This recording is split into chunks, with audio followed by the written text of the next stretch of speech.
안녕하세요. 시사건건 홀수영입니다. 자, 이번에 다룰 이야기는 윤석열 장모 녹취록, 이게 공개됐습니다. 도이치모터스 내가 했다, 이런 내용인데요. 자, 이제 윤석열도 점점 궁지에 몰리는 모양새가 되고 있죠. 자, 이걸 이제 수사를 안 할 방법은 없을 겁니다. 우리가 계속해서 이야기를 하고 여론을 만들어 내야만 합니다. 왜냐하면 기존의 언론들은 이런 뉴스를 보도하지 않기 때문입니다. 자, 윤석열의 장모 처, 이 관련 의혹은 그동안의 뉴스타파에서 많이 다뤘습니다.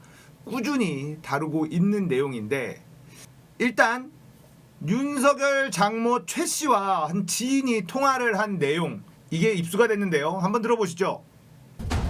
회장님 따님 뭐 주식 갖고 또 지랄했었더만.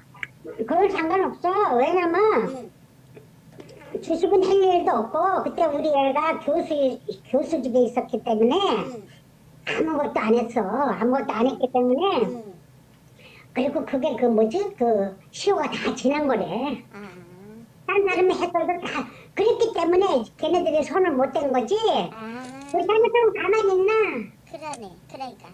다 지난 거야. 그때게 도이치 그거는 회장님이 했었잖아. 그거는 벌써 나는 2004년 전에. 회장님이 한 건데 왜 따님이 한 걸로 나오지? 속으로 그랬다니까. 그러니까. 자, 여기서 지인이 그 도이치 그거는 회장님이 한 거잖아. 여기서 회장님은 윤석열의 장모를 지칭하는 겁니다. 네. 그러니까 본인이 했다라고 스스로 이야기를 한 거죠. 자, 윤석열 장모 최 씨의 말이 사실이라면 김건희의 명의로 된 도이치모터스의 주식은 사실 최 씨의 소유였을 가능성이 있다라는 건데요. 그런데 경찰 내사 보고서에 따르면 주가 조작 선수를 직접 만난 건 최 씨가 아니라 김건희 씨였다는 겁니다. 김건희의 역할과 가담 정도, 이거는 수사를 통해서 밝혀야 할 대목이다, 이렇게 뉴스타파가 보도를 하고 있어요. 자, 이 얘기를 전체적으로 종합해보면 뭐냐, 이 엄마와 딸이 결국 한 팀이었을 가능성이 매우 높다라는 겁니다. 김건희라는 딸 명의로 있었던 도이치모터스의 주식은 사실은 최 씨 소유였을 가능성이 있고, 그런데 이 주가 조작 선수를 직접 만난 건 김건희 딸이었다는 건데, 결국 이 둘은 모녀 한 팀, 사기단 한 팀이었을 가능성이 매우 높다, 이런 얘기가 되겠죠. 자, 또 다른 이야기, 또 녹취록이 있습니다. 또 들어보겠습니다. 개발 계획서 넣고 사업계획서 또 분할도 했지. 그거를 분할하고 사업계획하고 이렇게 해서 이제 감정가를 높였어. 감정가를 높여가지고 하다가 대출을 받아. 신안에서 그때 48억이 신안에서 해준 거예요? 그럼 신한 저축은행에서. 자, 이 이야기 앞에 살짝 걸러내고 중요한 부분만 들어봤습니다. 이 윤석열의 장모 최 씨는 도촌동 땅에 투자하는 과정에서 김모 씨에게 사문서 위조를 지시한 혐의로 재판을 받고 있습니다. 자, 그런데 이 대화에서 나오는 이제 땡땡땡, 이게 묵음으로 처리된 사람은 바로 김모 씨예요. 이 김 씨가 사문서 위조뿐만이 아니라 인위적으로 조작을 해서 감정가를 끌어올려서 대출 한도를 높이는 작업까지 해줬다, 이런 시인을 하고 있다라는 겁니다. 자, 심각하죠? 자, 이전에 뉴스타파에서 도이치모터스 주가 조작에 윤석열의 처 김건희의 연루설, 이거를 보도를 했고 고발을 당했습니다. 그런데 5개월이 지나도록 검찰은 고발인 조사조차 안 하고 있습니다. 자, 이렇게 뉴스타파가 이 윤석열 총장 장모의 지인과의 녹취록까지 공개를 한 상황, 검찰이 언제까지 숨겨놓을 수 있을까요? 여론이 만들어지면 검찰도 움직일 수밖에 없을 겁니다. 언론이 다루지 않으면 우리라도 이렇게 계속 떠들어야죠. 이 충격적인 뉴스타파의 보도 38만 7천 회밖에는 조회가 되지 않았습니다.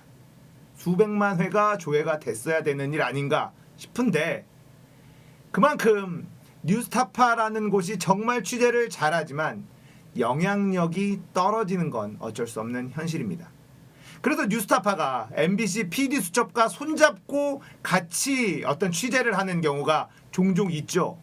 이거는 뉴스타파가 가지고 있는 영향력이 떨어지고 MBC가 가지고 있는 영향력이 크기 때문에 뉴스타파의 취재력, MBC의 영향력 이거를 합쳐서 콜라보하는 이런 일들이 자주 진행이 되고 있는데, 자 이제 윤석열 장모 관련 사건 이것도 MBC 등 더 큰 매체에서 함께 콜라보로 진행을 했으면 합니다. 그렇게 되지 않는다면 결국 묻힐 수 있는 사안입니다.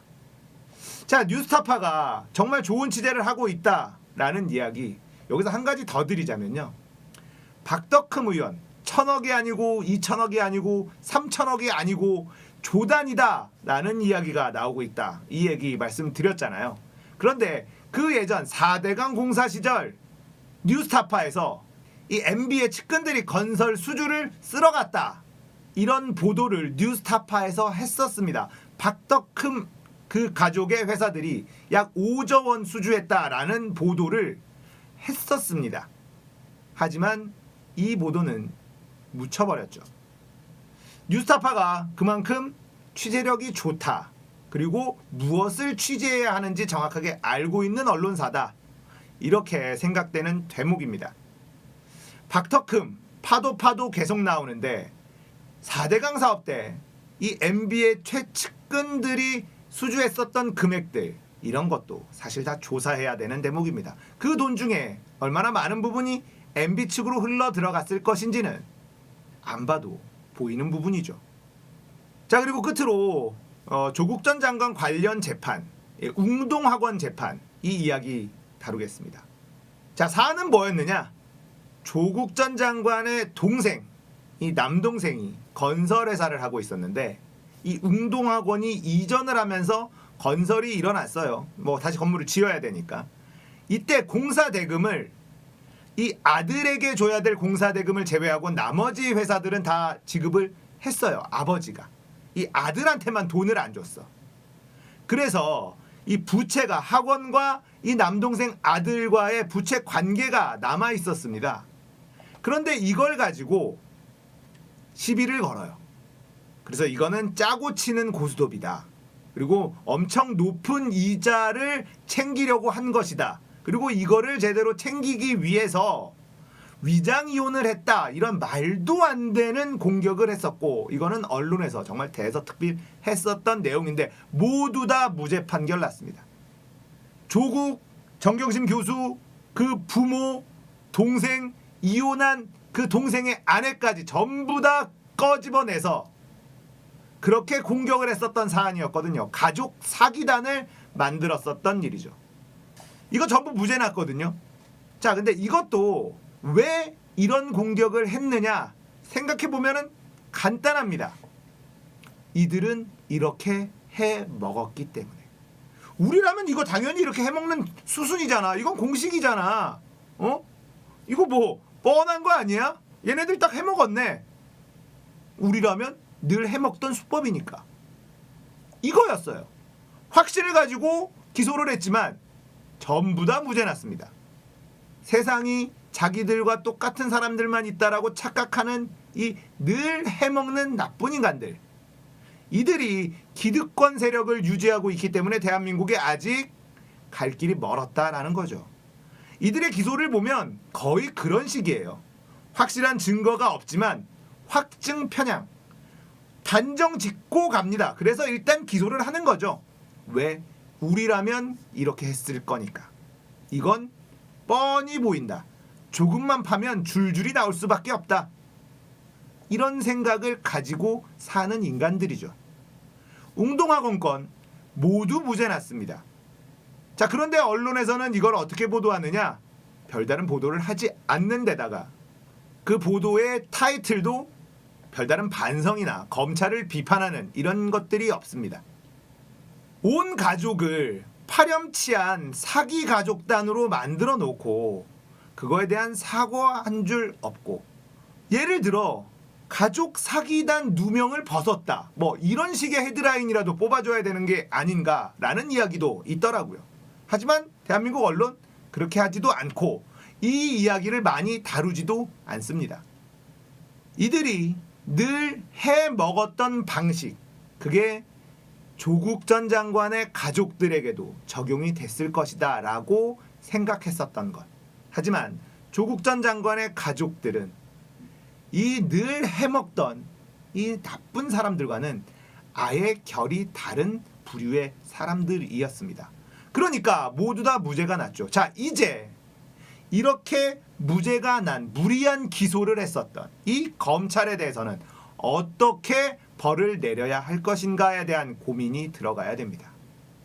자, 윤석열 장모 도이치모터스 내가 한 거다라고 실토한 이 녹취록이 입수된 건, 자, 이걸 가지고 이제 민주당도 공세를 펼치려고 하고 있습니다. 제가 늘 말씀을 드리죠. 민주당의 선비질이 국민들을 지치게 한다. 민주당 국회의원들도 이제 눈치를 조금씩 보는 건 아닐까라는 생각이 들어요. 그리고 어떤 면에 있어서는 민주당 의원들에게 조금 짠한 이런 생각도 드는 게, 법안 발의가 굉장히 많이 됐어요. 그동안에 언론에 공개되지 않았던 법안 발의들이 굉장히 많이 됐습니다. 언론이 다뤄주지 않기 때문에 이들이 일하고 있는 것이 느껴지지 않는 부분도 분명히 존재합니다. 자, 이제 윤석열 장모의 녹취가 입수가 됐고 이것에 대한 공세는 확실하게 해줘야 됩니다. 거기다가 박덕흠 의원의 이해충돌 관계 이야기도 충분히 할 만하고요. 추미애 장관 아들 병장회의까지 나온 마당에 더 이상 거론될 건 없어 보입니다. 대한민국의 병장이 지휘관보다 더 높은 위치에 있다라는 말 같지도 않은 소설이 나오고 있는 상황, 할 게 없다라는 걸 반증하는 거다라고 생각을 합니다. 이제 공격의 턴은 민주당에게 돌아왔습니다. 우리에게 넘어왔어요. 이제 공격해야죠. 이 공격은 결국 검찰이 움직여줘야지 이루어질 수 있을 건데, 일단 검찰에 대한 압박부터 들어가야 될 겁니다. 민주당에서 좀 더 강력하게 공세를 펼쳐주기를 바라고, 우리도 여론을 만들기 위해서 계속 떠들어야 한다. 그렇기 때문에 10월에 돌아오는 유시민 이사장의 존재가 더욱더 절실하다. 자, 이런 말씀 드리고 오늘 이야기 마무리할게요. 공감되셨다면 구독, 좋아요, 알람 설정 부탁드리겠습니다. 감사합니다.